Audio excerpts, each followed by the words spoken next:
Ayan. Kamusta mga kay Jan, mga kameta? Welcome back dito sa latest episode ng Meta natin.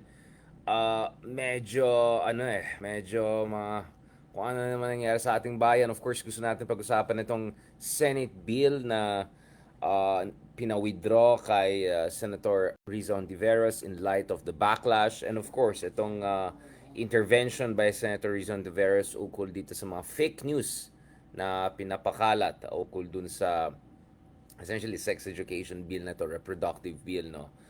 Gusto natin pag-usapan yan because I feel in many ways etong episode na to, itong unfortunate episode na ito ay very much reflective of the challenges that are faced by our opposition sa Pilipinas at talagang makikita mo dito ang hirap talaga maging tunay na opposition at ang hirap talaga maging progresibo sa Pilipinas.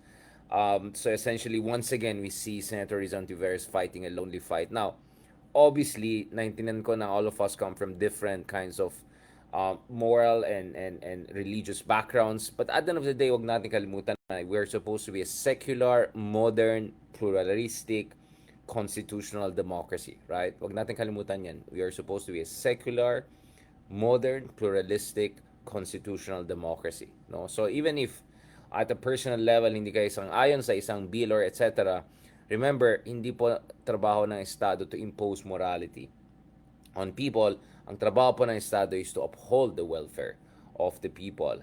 Now, so ang konteksto po ito is itong kanina talagang mukhang inis na talaga si Senator Rizon Ontiveros because sa kanyang palagay, what's happening here is that the blowback and the backlash against the bill had nothing to do with the merits of the bill, but with the disinformation campaign against the bill. And unfortunately, some people who should have known better about this ay kind of indulge in misinformation ukol dito sa issue na yan. Alright?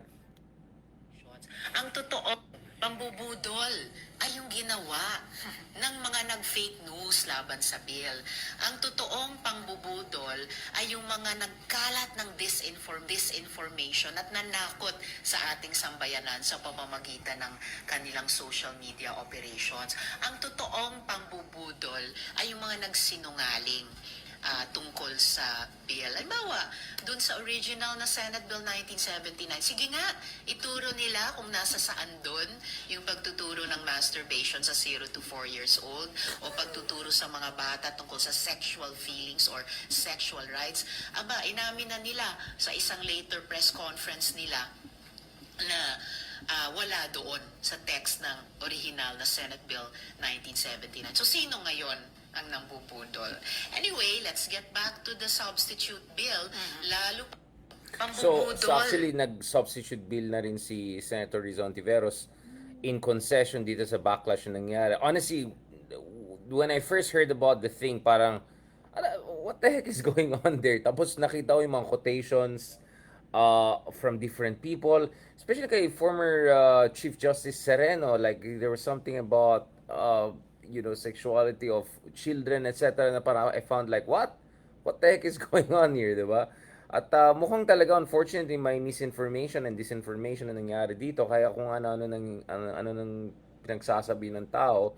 And eventually, you had no less than President Marcos Jr.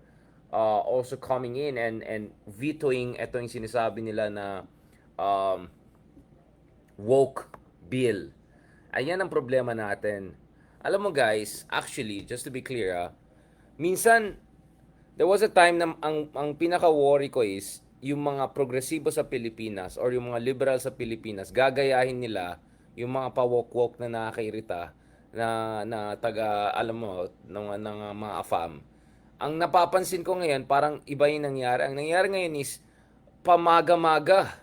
Yung mga ibang kasama natin dyan, nakikimaga sila. And then anything that sounds slightly progressive or anything like that, sasabihin nila woke na naman yan. So, yan ang problema natin. Napaka walang sense of originality. Yung mga ang dami natin mga kamaga, ka-trumper na Pinoy, na anything na ayaw nila, sasabihin nila woke na naman yan. Kaya nakakairita talaga yan. Now, just to be clear, Senator Rizon Tiveros from very early on, na-emphasize niya na ang issue dito ay hindi yung western woke culture. Ang issue dito talaga ay yung welfare ng ating mga kabataan, ng ating bansa. Of course, we're talking about, among other things, preventing unwanted teenage pregnancies, among other things. So, this is just about elevating level of education, no? And Senator Rizal Veras was absolutely clear about this na this is not about copying yung Western countries, and we want to develop something that is um, tugma sa gusto nating bayan, tugma sa ating mga kultura, etc.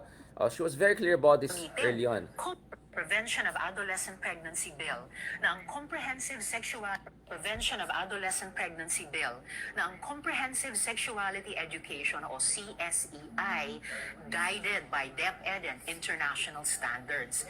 Ibig sabihin, gagamiting gabay lang kung makakatulong sa kapakanan ng kabataan. Walang intensyon o obligasyon sa batas na gayahin ng walang pag-iisip ang anumang international standard. Hindi ibig sabihin ay kokopyahin lang lahat ng nakapublish sa UNESCO o WHO. Siyempre kung may nakasaad dyan na hindi akma sa konteksto at kultura ng Pilipinas, siyempre hindi yan gagamitin. Common sense po iyan. DepEd pa rin, kasamang ibang relevant agencies at dapat may consultation with various stakeholders ang mag-i-implement ng CSE. Hindi kung sino-sinong international body. Wala pong magdidikta sa ating gobyerno kundi tayong mga Pilipino. Wait, doon rin sa Tesla, may nag-comment din sa TikTok, sabi niya, didn't notice na BBM uttered that veto and woke statement sa Tesla showroom. So ano yun, na-virus siya na Elon Musk virus siya. Speaking of Elon Musk, na-block ko po siya sa, sa Twitter. Kaya, medyo matahimik yung buhay natin sa Twitter. Kaya po, enjoy na enjoy ako sa Twitter kasi wala ako nakikita mga kababalagan ni Elon. Of course, the guy deserves, kudos dun sa mga ginawa niya as an engineer expert, but sobrang overrated siya compared to, he's not Einstein, he's not Oppenheimer, he's definitely not Steve Jobs, and sobrang epal niya, sobrang troll na ngayon, and all of this anti-woke stuff niya is really getting out of control. Hindi ako fan ng mga pa-woke stuff and nakakairita stuff minsan na ganun, but also the anti-woke is even more toxic sometimes. Ito yung mga makamaga na anti-woke na yan, it's getting really out of control. But going back to this, I just wanna bring out Marcos statement on why he's vetoing this. My video, I just want to bring out the video. Kainis talaga itong, dito mo makita talaga ang dali mga masway itong presidente natin. Parang, and he's supposed to be a president who's a little bit forward looking, a bit more, international. Veto. Labas natin na. Para lang fair. Ito. Oo nga, sa Tesla nga, tama. Kasi nakita ko sa Tesla is yung sinabi niya sinungaling si Digong dun sa GAA na blank item. Thursday, on what my opinion was on sex education. I was asked last Thursday on what my opinion was on sex education in schools. And I stand by my answer that sex education is extremely important. When I was talking about sex education, I remembered our sex education when I was in school. At ang itinuro sa amin ay anatomy. What is the anatomy of male and female reproductive systems? Naalala ko pa, nanood kami ng video ng mga cell na nagdi-divide para maging baby. Yun ang tinuro sa amin. Kailangan talagang malaman ng mga kabataan niya. However, over the weekend, I finally read in detail Senate Bill 1979. And I was shocked and I was appalled by some of the elements of that. Because all this woke that they are trying to bring into our system. You will teach four-year-olds how to masturbate. That every child has the right to try different sexualities. This is ridiculous. It is abhorrent. It is a travesty of what sex education should be to the children. What about the parents? Wala na silang karapatan na silang mag-decide kung ano at kailan tuturuan yung bata. We all, I'm a parent and I'm a grandparent. So I feel very strongly about this. So, let me be very, very clear. I still believe that sex education, in terms of teaching kids the anatomy of the reproductive systems of male and females, is extremely important. The consequences of early pregnancy, the prevalence of HIV, kailangan ituro lahat yan para alam ng mga kabataan. Pero yung mga sinama nila na mga woke na absurdities are abhorrent to me. And I'm already guaranteeing, hindi pa napasa ito. Pero if this bill is passed in that form, I guarantee all parents, teachers, and children, I will immediately veto it. Thank you. Talagang kulang na lang this woke virus, ganun. Talagang feel niya yung yung feel niya yung Elon Musk anti-woke No, but honestly, I didn't see the president specifying any part of the bill that says anything ridiculous like that. I'm not sure there was anything of that sort, diba? Si Sereno ba may pakanan nito? Ito yun, di ba? Ayan, ito. Sige, guys. Parang, ano ba nangyayari sa ating bayan? They are teaching self-control. Ibig sabihin, sinasabi nila, magandang pag-isipan ang plano nyo, mag-restrain kayo, and in fact, abstinence is a good standard for Singaporean youth. On the other hand po, dito sa WHO, they are teaching self-control. Ibig sabihin, sinasabi nila, magandang pag-isipan ang plano nyo, mag-restrain kayo, and in fact, abstinence is a good standard. Abstinence pa rin yung level of discussion. On the other hand po, dito sa WHO at dito sa UNESCO, sinasabi nila, abstinence is ineffective. So sabi nila, para wag magkaroon ng sexually transmitted disease, Wait, ano bang position ni Ma'am Sereno? Bakit parang press conference to? Okay, abstinence sa'yo, but please remember, safe sex. Kaya ho, sa curriculum na makikita niyo sa iba't ibang bansa, tinuturo na ang tamang paglalagay ng condom. So, may parent ho who is willing to testify na doon sa school nila sa Cavite, itinuturo ang mga bata kung paano maglagay ng condom sa TV remote control.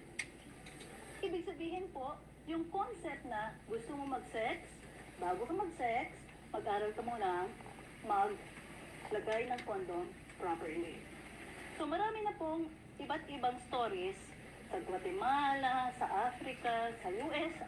Mag-search lang po kayo, meron ng mga pornographic videos na tinuturo sa mga bata in a classroom setting.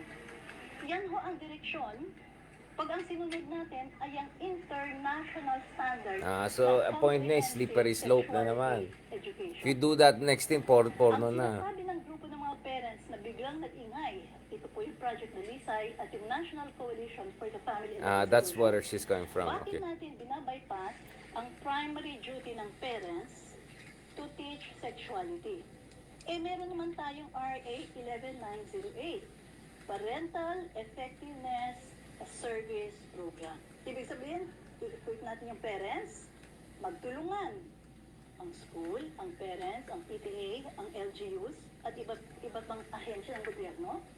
At sinasabi dun sa batas, hindi pwedeng basta-basta ituturo itong sexuality ng hindi talaga well-trained. Biruin nyo, dahil hindi well-trained, remote control ang ginamit na substitute. Tama po ba yan? Anong ibig sabihin? Ang bata, pag nakakita ng remote control, sex ang isipin. Parang yun Inappropriate. If Parang you yun, talk about a problem, a project like this, a curriculum like this, nang hindi well-trained. Pavlovian, Pavlovian. Ang RA 11908 ng Psychology, training. Itong nangyayari dito sa DepEd, hindi po nag-retrain Kaya spotty kung ano-ano ang mga itinuturong konsepta. Remember, when you show pornography, South Park pornography to episode. a child, the child cannot unsee it. Grabe naman yung mga comments. Kukunin po yung Remote content control. Kailangan yung mga Remote bata control. natin at grade Meron ba yan? 8 or grade 6, Parang ayoko na tumingin ng remote control na-trauma na ako sa remote control tuloy. ng iba't ibang grupo. At kailangan mag-report to the family, on the family, dun sa classroom, ng mga discriminatory practices against sexual Grabe. orientation. Porno na daw. Gagawin aktivista ang ating Totoo mga ba anak yan? at a very early age. At ang performance standard, I think ibig sabihin Pavlov grade yan. po, no? Ang O, di ano na lang. creative materials so that Podcast, everyone yan na will nalagay. learn to accept the sexual preferences or orientations of everybody else. Nakikita niyo po? It's Mukhang a balik very na naman tayo sa different abstinence, approach. Ang Constitution sa magulang i-entrust ang bata pagkat nare-recognize nila bago pa lumabas ang Estado ng Republika ng Pilipinas, ang magulang na Pinoy ay nandun. Hoy, ambot. Yun po. Umayos At ka. sa kanya, ang sacred duty, natural and primary right, sabi ng Constitution, to be responsible for the moral development. Eh, dito po sa Ayun section na, moral 12, development. nitong SB 1979, pinopromote ang access. All shall have access, all adolescents shall have access to reproductive services and materials. Ano pong ibig sabihin nun? Condom, pill, IUD, pwedeng ma-access sa mga barangay. At sa Ayan, lahat ng government si Mr. Flair. Sabi niya, 2018 pa kasama ako sa DepEd sa craft ng ganyan learning standards. Wala pong ganyan sinasabi. Kailangan ng parental consent. Wala pong ganyan yung mga sinasabi Kaso, niya. ang exception, pero pag nagsisex na, sexually active, Hindi pa rin ako nakamove on sa remote control ang parental consent. Matrauma daw yung mga bata sa remote control. Mahirap yan. Nag-engage sa dangerous behavior, lalong hindi mo hihingin ang consent ng magulang. And then, the bill implies, pag 15 up to 18, free ang distribution ng mga gadgets na ito. So, anong point Gadgets? natin? Ano? Hindi na pagsultang parents. Promote ang hypersexualization. When you look at the grade 1 curriculum, malapit na yan sa masturbation po. Ang Ayan na. nakalagay sa grade 1 curriculum, i-describe ang sexual parts ng mga bata. Grade 1 po, no? Between 6 to 8 years old yung mga batang yan, no? I-describe ng mga bata ang kanyang mga sexual parts using the different sense organs. So, hindi lang po word, no? Kala ko remote control. Different sense organs. Touch. Why are children going to be taught to touch their sexual parts? In a classroom of two Totoo ba yan? mediated by a parent, mediated by a teacher na stranger doon sa bata. Touch. May ganon. Taste. Parang, may Yan ang taste nasa pa. DepEd curriculum. Alam po ba ng mga parents yan? Na pag tanungin niyo po, marami Parang na-trigger ako dyan. Mami, tinuturuan Anong- kami anong program paano yan? maglagay ng condom sa talong. So, ang bata, pag nakakita ng talong... Talong, ayan. So, hindi lang pala yung talong. Ay, hindi lang naman pati talong. Kasi doon sa CSE program, pumunta ho kayo. Doon sa, both sa UNESCO and sa... Ano na to South Park nga. Mayroong Medyo remote control at talong. for oneself. Fundamental Mamaya sense emoji yun ko, yan, remote Ang control mga na lang. parents ba naniniwala Pag that a child may nag-DDS, remote control have ang the emoji ko. right to sexual pleasure? Or ang mga parents ba dapat may right na sabihin, lahat ng mga bagay na iniisip mo, may tamang panahon. No? Meron ka mga pananginip sa bahay. Huwag muna yung paano ka mag-negotiate ng sex. Doon ho, yung pati yung oral at anal sex na doon po yan sa mga document, no? Sa UNESCO, ang tawag dyan, non-invasive sexual intercourse. Ang sinasabi nila, okay ang oral at anal sex kasi hindi mabubuntis. So, tingnan nyo ho. Saan na Ang pupunta abstinence- tong conversation na to? Oops. Both documents po, hindi yun ang preferred mode nila. Yun ho ay complete contrast sa Singapore model which shows effectiveness na abstinence ang Talagang maganda Singapore model talaga. ituro natin sa ating mga kabataan. I think hindi yata alam ni Madam na ang problema sa Singapore ngayon, shrinking yung population And the nila. Singapore model does not integrate curriculum. Pero bakit Singapore ba Unlike that, tayo? that department or Yun ang hindi ko maintindihan. Bakit tayo Singapore ng Singapore? Di naman tayo Chinese majority. Di naman po tayo city-state. Di naman tayo first world country. Yun ang hindi ko maintindihan. Parang ayaw natin gayahin ng Brazil or Costa Rica or whatever. Pero gusto natin gayahin ng Singapore. Parang, assuming yun talaga yung case sa Singapore, I am not gonna pretend to know what they're teaching kids in Singapore. But, seriously, like, Singapore, why is Singapore more similar to us than, I say, Costa Rica or some third world Latin American country? I don't get it. Pero yung talong at saka yung remote control. Anong, how did I miss this conference? This is an interesting. Nakalagay ba dito sound bites? I mean, the whole thing is a whole press conference of sound bites. Order 31, and unlike SB 1979 na kailangan i-integrate talaga. SB 9, di ba Ibig ano yan, yung sabihin, K-pop? Teach sexuality education SB sa health, 19 ba yan? sa araling panlipunan, sa kung ano, sa social studies, no? Kung ano-ano mga pwede sa science. So, sa Singapore ang model nila is talagang well-trained.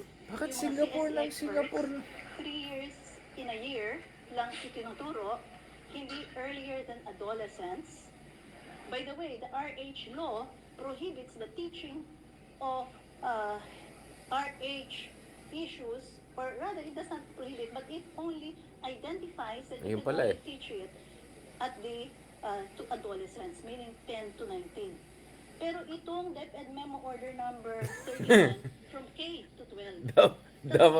Davao model na lang daw. Parang iba yata yung Davao model ah. Huwag na lang Singapore, Davao. Ano ba yung model natin sa Davao, sir? JCF. Singapore na naman ang Singapore. Hindi ko naman ano bang response ni Madam?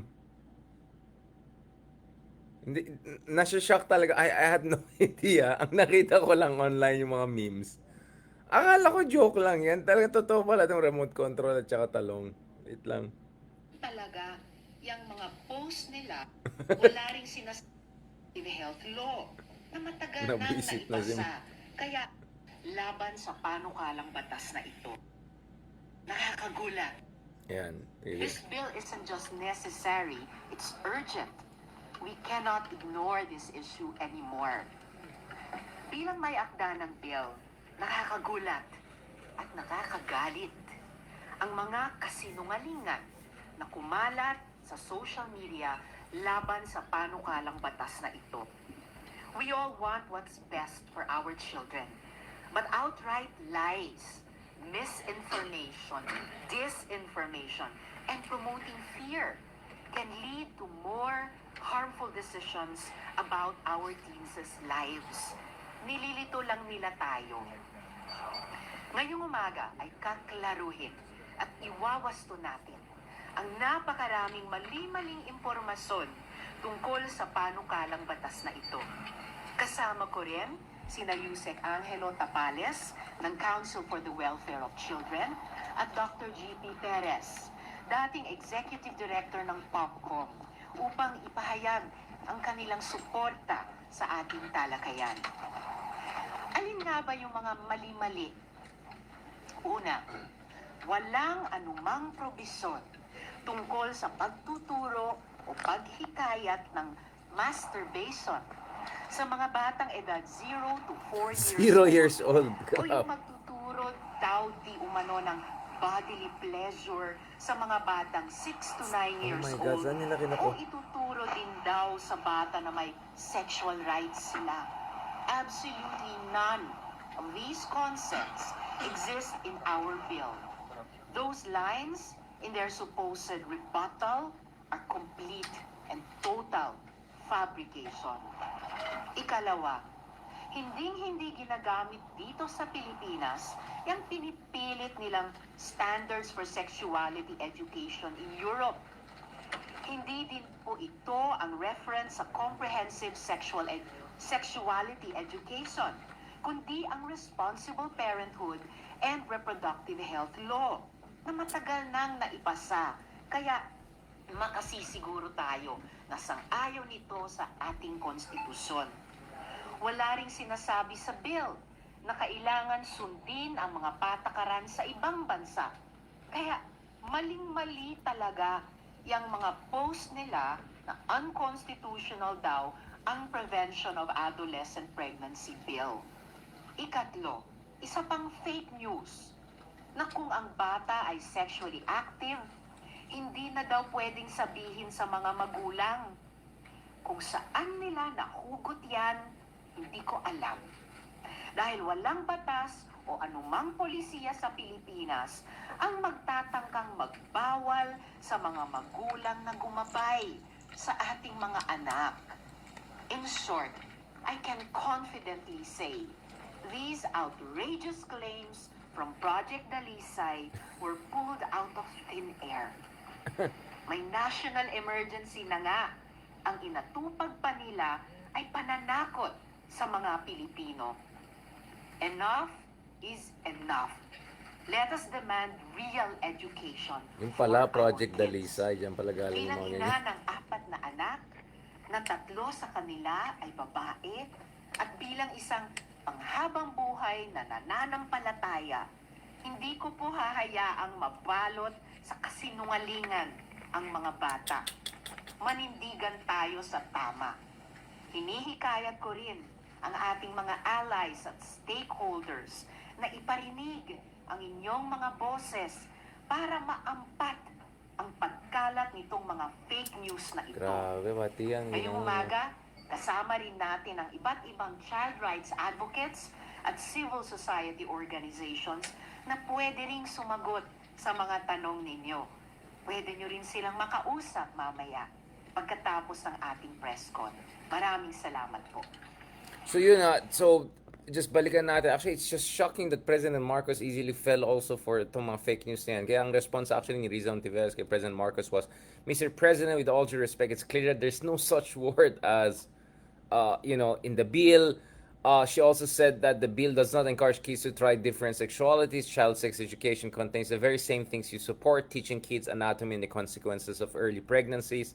I'm willing to accept amendments to refine the bill so we can steer it to passage. So I don't know itong President BBM natin, mukhang ayun na naman tayo. Ay. Kaya ang hirap talagang position ni Riza Ontiveros. At nakita mo, nung kahit napaka-questionable itong mga claims ng kabilang kampo, and why would they, first of all, bakit Singapore tayo ng Singapore? Ang layo natin, hindi tayo Confucian, Chinese majority, city-state society na first world. We're totally different country. But anyway, saan nila kinukuha yung mga itong ideas na pinuporno yung bata, may talong, may remote control, mga what I was waiting for is enumeration of the specific items. Kasi ang gusto kong makita is ano exactly nakasulat sa bill na yan at kung saan sinasabi itong mga pinagsasabi ng mga critics na yan. I didn't hear anything, even from the president. So, it's just incredible how easily people are, including the president, seems to just fall for any of the fake news, misinformation, disinformation out there. Alright?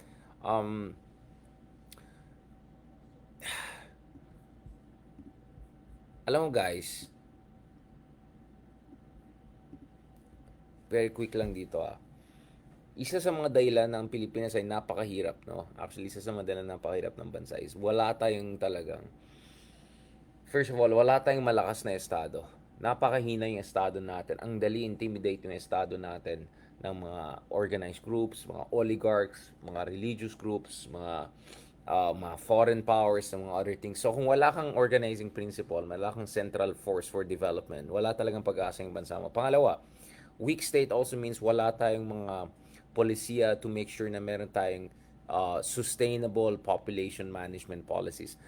Halos lahat ng mga kapitbahay natin, guys, Indonesia na Muslim country, Vietnam na Buddhist communist country, lahat po sila ay may population management programs po sila. At kung titignan mo, isa sa mga dahilan na napag-iwanan tayo ng mga kapitbahay natin is because they were able to make sure na sustainable yung population growth nila, and that was backed by support from the state, including in terms of reproductive education, reproductive health, among other things. Kasi hindi yayaman ng bansa kung out of control yung population control, and if kung wala kang ibang, and the state doesn't even have a prerogative to make sure na there's a manageable approach to population growth, no. Now, no one is talking about population control per se, but it's about management. Management is fundamental to long-term sustainable growth, di ba?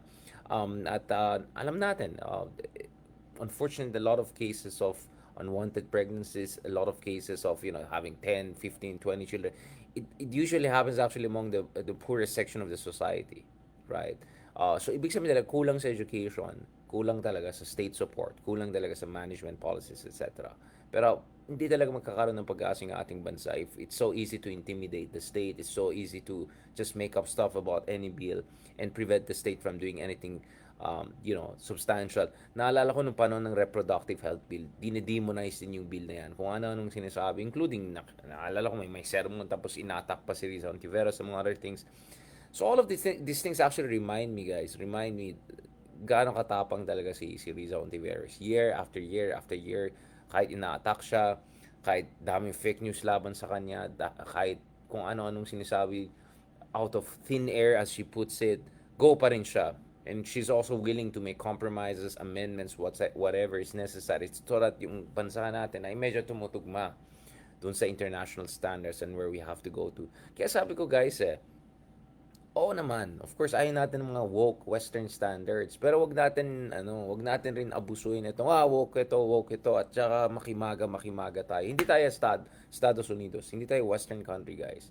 At talagang ang gulo ng bansa natin guys. Ang gulo ng bansa natin. Next time pakita ko sa inyo guys na over time talaga paano tayo napag-iwanan talaga ng ating mga kapitbahay kasi talagang it's so hard to push for any transformative reform. And then the other week nakita nga natin, 'di ba? Magpe-peace rally lang yung ibang kaibigan natin, ayan na. Nagdadalawang isip na yung mga iba to effectuate the law or to stand for constitutional principles among other things. And then, of course, nakakadismaya din na how easily disinformation and misinformation affects things, gets things done. Speaking of disinformation, misinformation, it's interesting that actually BBM, while indulging misinformation, he was accusing actually Digong of disinformation earlier. Kasi misinformation is parang hindi siya intentional right? Disinformation, systematic, intentional yan, right? Kaya nga misinformed ka, di ba? Ibig sabihin, hindi mo sinadya, you just don't know. Pero disinformation, talaga systematic yan. Now, speaking of disinformation naman, etong sinasabi ni Digong sa GAA daw na may mga blind eye. At the end of the day, it's the final version of GAA that was passed. Doon dapat ang basihan kung meron talaga tayong issues, kung may mga kababalakan. And as I said, Digong is the last person to have any kind of credibility when it comes to issues of corruption and good governance. Balikan natin yung budget natin ng 2021. Balikan natin yung mga questionable budget ng mga Duterte throughout the years. Diba? They have no credibility whatsoever to talk about issue of corruption, etc. Sinasakyan lang nila itong issue na to for their own political purpose because they want Sara Duterte to become the next president. Ganon kasimple lang yan. At gusto nilang patanggalin si Marcos, right? If there's anyone who has the right to question the administration on these issues, it's a genuine opposition. So dapat sisgaran ng genuine opposition na hindi sasakyan ng government yan. But look at it. That's why nakaka-depress talaga mag-discuss ng politics sa atin. It's so easy to just sabotage anything, including good things, by just saying, woke lang yan, western lang yan. By just saying, may mga talong dyan, may mga remote control dyan, di ba? As I said, a while ago, I was waiting, what specific provisions of this proposed bill say the following XYZ? Wala akong narinig. Wala akong narinig at all. So it's all like, what the heck is going on here? Di ba? So talaga sabi ko, walang pag-asa itong bansa natin, guys. If it's so easy to intimidate people, speaking of intimidating people, konting backlash lang, nag-withdraw ng support sila Nancy Binay, yung mga ibang senador, 4 silang senadors na nag-withdraw ng support dito sa bill na yan. So ganun lang. All you have to do pala is mag-ingay ka lang, gawa ka ng kung ano ng kwento, and then the next thing you know, right? Next thing you know, matatakot yung mga ibang politiko and then nothing happens. I'm telling you guys, kung ganyan kadali ma-intimidate yung ating mga politicians, kung ganun kadali mag-sabotage ng kung ano-anong bagay, I'm talking in general, maybe you disagree with this law, but in general, if it's so easy to intimidate the state, to sabotage and torpedo any bill, no matter how good, well-intentioned, well-crafted, then talagang walang mangyayari sa ating bansa. No good bill will pass, and no good bill that's passed will be properly implemented. Right? So dito mo talaga makikita guys na Kawawa talagang Pilipinas kung walang backup yung mga matitunong tao.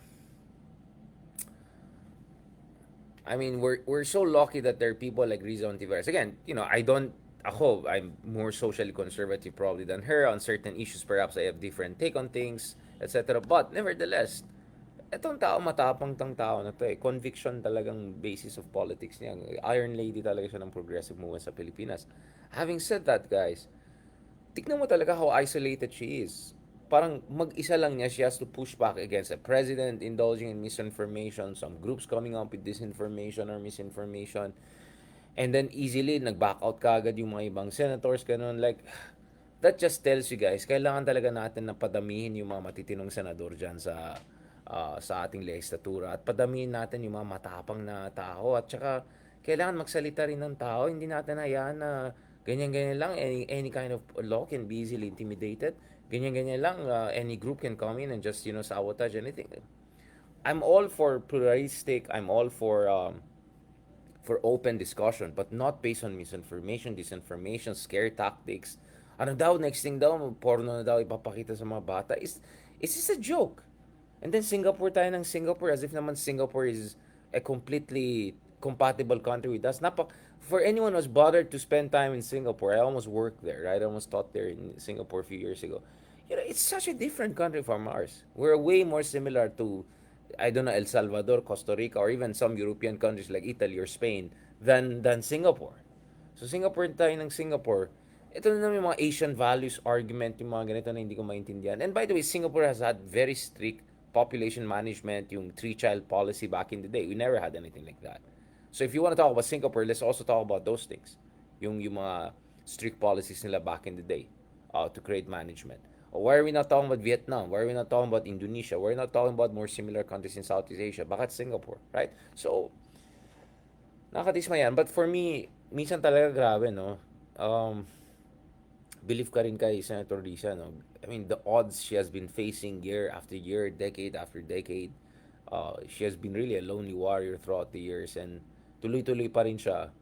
But yun nga, there has to be a follow-through. She has to have support in the next Congress. Otherwise, talagang walang mangyayari sa ating bansa. Banana Republic tayo.